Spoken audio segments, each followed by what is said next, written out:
BioWare are known for creating these great RPGs that people really seem to connect with. What do you think is the secret?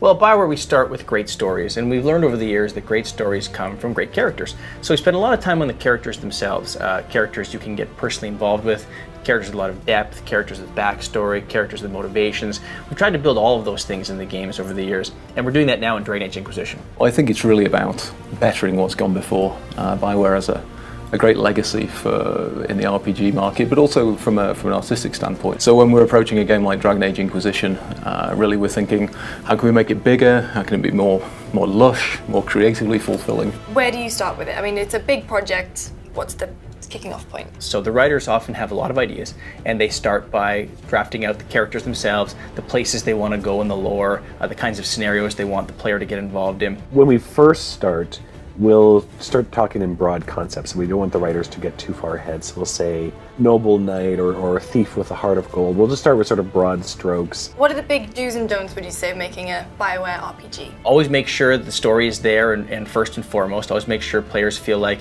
they're getting a big, epic story, something that you couldn't have in real life, something that feels like it's bigger than the player themselves. Do's and don'ts. Well, you do want to give the player a feeling that their choices matter. That we're not saying that you have to feel this way about whatever choice is being presented or whatever is happening in the world. You may not always have a choice of what to do about it, but you should have a choice about who you are.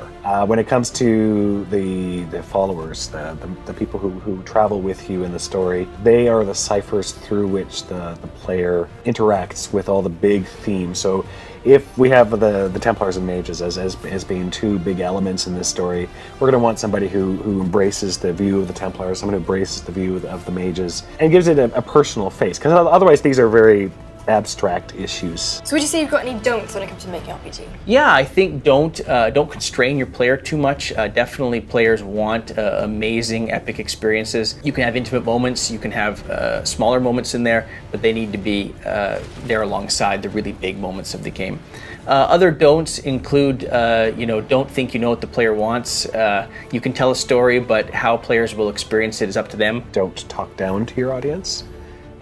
You can run with the assumption that your audience is smart enough to figure out things by context. Don't assume that your audience is only made up of one type of person. There's a lot of different people that play the game. We're lucky with Dragon Age because you've got that ability to go in there, mine some really cool things. You still want to have a great story, we still want to have a beautiful world you can immerse yourself in, but the way you go about achieving that is very different. Aaron, thank you very much. And make sure you look out for more videos from my trip to BioWare.